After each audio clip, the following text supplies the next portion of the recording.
Welcome back to Shoop Sports, everybody. It's your host, Shoop, here with a more comprehensive video today on if you are trying to get good at sports betting, how to come up with your own strategy and track how you're doing so that you can start making profit and take your sports betting to the next level. See, most people, when it comes to sports betting, they have no strategy at all. It's whatever they feel like picking, whatever the internet tells them to pick, or whatever, what their gut tells them, or maybe they're just impulse betting, trying to get a quick buck. We're not here to do that on this channel. We're here to make strategies. And I have my own strategy, and my strategy works very well for me. But my strategy might not work well for you. So the point of this video is to give you kind of a blank canvas that you can draw from so that you can make your own sports betting strategy and you can become profitable. Now, first off, why should you listen to me? Well, since I've implemented my new betting strategy since September of 2023 this year, I've been profitable every month I've been betting. I'm profitable this month in January, profitable December, November, October, September. And you can follow my Picket at Ethan Shupak and see my results there. But what I've done is everything I'm about to outline in this video. So sit back, because I got a 5-step program that'll tell you exactly how to be profitable. And let's start with number 1. You got to set your foundations in place. So before you worry about what to pick, how much money to put down and all that, you need to, decide what you're betting on. So what sports books, what sports, in fact, and before exactly you decide how much money to put on each game, figure out what is a comfortable amount of money that I'm willing to completely part with if things go wrong. So this is what we call our bankroll. Our bankroll is not the last money that we have in our checking account at the end of the month. Our bankroll is money that we set aside like an investment specifically for sports betting. So all this money, best if kept in a separate bank account, but it doesn't have to be. It's up to you. But I highly recommend separating your sports betting money from your regular money. And this amount is your investment money. You're not drawing from this bankroll. You're not adding to it unless you've made significant profit, and you're not adding money from your regular checking account to your bankroll, right? Just try to make more. You have a set amount that you're going to bet, and then once you have that bankroll, you'll take 1% to 3% of that bankroll, and you're going to put down each bet. So you might do, your top bet might be 3% of your bankroll. Your second highest bet would be 2%, and a normal bet would be 1%. So you have your sports books. So you sign up for your sports books, the ones that are legal in your state. I suggest doing somewhere between, you need to have at least 2, so you can compare odds between 2. But I recommend 4. I think anything more than 4 becomes a lot of research and takes too much time to go back and forth, because sports betting is all about speed and getting the best odds, right? 2 to 4, so you can have some comparison, but not too much so that you're looking at too many things at once. Sign up for those sports books. Take advantage of all those sign-up offers that you haven't signed up yet. And lastly, the last foundation you want to have is what time of day you're going to be betting. It might differ based on the day. Like Saturday, you might want to bet earlier because, like, if college basketball or football, there's games all day. Same with like the NBA or like NFL. Like on Sundays, the games are earlier. But like on weekdays, you might want to bet like an hour before, like 6 o'clock. Just pick a time that works with your work schedule, because truly you can find profitable bets any time of the day. Find times every day that work. So that is your strict betting time, right? We're not going to let it flow into our normal day-to-day activities, right? We're going to have our separate betting time, and then everything else, we're just going to live our normal life. So we got our bankroll. We set up our sports books. We decide what sports we're betting on. Maybe it's all of them. Maybe it's just a few. and we have the times of day that we're going to be betting on. We have our foundation in place. That's step one. So now we have our foundations. The first part of creating a betting strategy is, do we want to be top-down bettors or bottom-up bettors? In between, I find, just doesn't work. It doesn't work because if you're doing in between, right, you're either not getting the best price or you're just not doing any research. And either way, the pick is flawed. What is top-down? What is bottom-up? Top-down betting is when you find the best odds available for a pick and you pick that.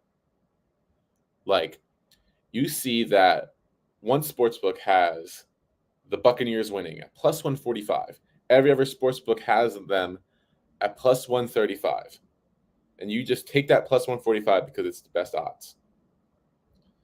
Bottom-up sports betting is when you have a feeling, or you're feeling the Buccaneers win, and you do some research to back this up. You look at trends, you look at injury reports, you look at the matchups, how they've played all year. You come to the conclusion that the Bucs are a good pick. Then you go and find the best odds. So the top-down approach basically means that you are 100% not caring about what your sports opinion is, who you think is going to win. You're just looking for the best price. Bottom-up approach is when you have an inclination of who you want to pick. Then you go and find the price. So even if it's not, even if you don't have like a major advantage for play, bottom-up betting is still effective because you think the pick's going to win, you're at least getting the best price for it. Top-down betting, it takes a lot of the mental anguish out of it. Like, who should I pick? Who's my pick? You just kind of go where the odds tell you to go, and you just pick the best odds. Either way, the best strategy that you can follow, regardless, is just finding the best odds for whatever play that you are doing. Right? That should be the foundation of what we're doing. We're finding the best odds possible out there. We're not just picking a pick when we see it, right? We're at least comparing between sportsbooks to find the best odds for a play, and then we play it. Number 3, the third strategy is consistency, showing up every day. All right. So we have our approach. Now we have to start actually making picks. All right. The thing that people get caught up in is they'll start, experimenting with strategies, whether they do top down or bottom up. Maybe they'll go back and forth. Maybe they'll stick with one and they lose their first 2 days and then they give up. The amount of times I've gone on 3, 4, 5, maybe week-long losing streaks, I can't even count how many times that has happened to me in my career. But I also can't count the amount of times that I've won 4, 5, 6 times in a row. It's all variance. Every day is different. You can't just, plot that I'm going to win today, right? You have to lose in order to show up. But in order to find those winning days, you have to bet every day. And you have to find picks every day. You have to be putting the work in to find the picks. You can't just, if you take a day off and you need it, that's fine. But taking a day off because you think you're going to lose that day or you've been losing, it's just not a good strategy because that could have been, the day where all your picks hit, right? Take this advice and use it for good, right? Don't think that, I have to win every day, so I'm going to put some crazy parlay down today, to make all my money back from yesterday. That's not what I'm saying. What I'm saying is follow whatever strategy, whatever your approach is, just make picks regarding that approach every single day. So now you have some data to work with, to see how your picks are doing, but to see it through, you need a long enough period of time to see if your bets are actually working. So number 4, and I kind of hinted at this with the last one, but you need to track your bets in some form or fashion. There's the app Pikkit, Pikkit.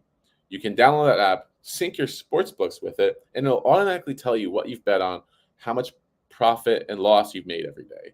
There's also OddsJam. I pay for OddsJam's positive EV plan, and what that does for me is not only does it tell me what I've picked, it helps me keep track of my picks. It has a very helpful bet tracker, but it also shows me, whether I'm beating closing line value. which is one of the metrics I use as a betting strategy, trying to beat closing line value every day. But the main point is that I'm tracking my bets and I know what I've bet on every day and I know whether I've made profit or loss, right? You could lose 5 out of 10 picks and think that today was just an average day, but maybe the 5 picks you hit were all at plus odds and you've made money. But there's no way of knowing exactly how much you made, or you could think you're winning and you're actually losing. You need to be able to write that down. Write down your odds. If you're doing it on Excel, write down your odds. Write down what your payout is. Track the wins and losses, right? Track ROI. You don't have to make it overly complex, right? Just write down the pick, the date, and then the odds, the money you put down, wins and losses, right? You can even use functions in Excel to make it easier, right? You can calculate your payouts based on what you put down, what the odds are. However you want to do it, you need to track your bets. And you need to see where your bets are going. And all this culminates in number 5, which is using all this data that you've accumulated over the past 30 days. You've put in the consistency, you have the sports book set up, you have your approach, you've shown up every day, and now you've tracked your bets, you've wrote everything down. Now, every 30 days, so every month, you need to look at your bets, see your total profit and wins and losses. And you need to start looking at what bets gave you the best victories. Did I put too much on these kinds of bets? Did I put too little on these kinds of bets? Did I bet too much on this type of bet and it wasn't paying off? Did I bet too little on this? This is when you come in, you look at what you've bet on and you adjust from there. So I'll give you an example. I found lots of profitable plays using OddsJam on soccer plays that were, events that happened 3-4 weeks in the future.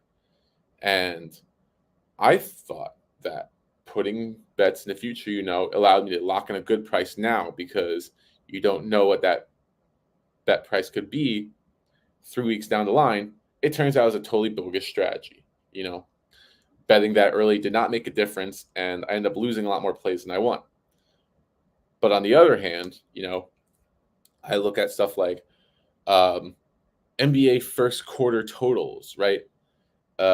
Betting alternate lines and finding the mispriced ones. I found that to be a very good strategy for me. So anytime I see a discrepancy in those, I make sure to double down my efforts on getting those bets in, finding those bets, looking at the whole slate and finding games, right? It could also be with sports books.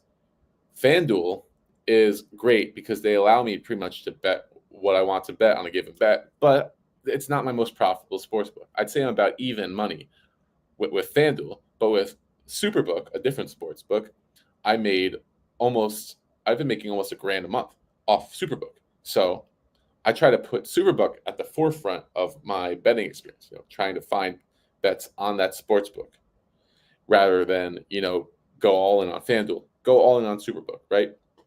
It's 80% of actions, or it's 20% of actions that give you 80% of results. So this video was kind of meant to be broad, right? It's not super specific to a single strategy, but I make this so that you have an idea of, how do you even get started, right? Because I'm going to leave off with this note. To become successful in really anything, but especially sports betting, trial and error is key. You got to lose some bets. You got to realize, okay, that didn't work, but maybe this will work instead, right? The more data you have to draw from, the more you're able to identify, where, the positives are, where, like, how to make less mistakes, right? But that comes through experience. You're not going to learn it overnight. So the number one thing that you can do is the steps that I follow in this video. Just try one of the strategies. Try finding the best price, or try finding a pick and then find the best price from there. And then track your bets, right? And then toggle with it from there, right? But get some meaningful data down, right? And just don't bet parlays. Don't bet ridiculous parlays, at least. Don't bet super long underdogs, right? And don't go for gut. Don't go with the first price that you see on the sports book, right? Be careful of what you pick. Write it down, track it, measure your progress every month, and make the adjustments as necessary. All right. I hope this video helped you. And if you like more content like this, subscribe to Meedshoop Sports, and I will see you in the next video.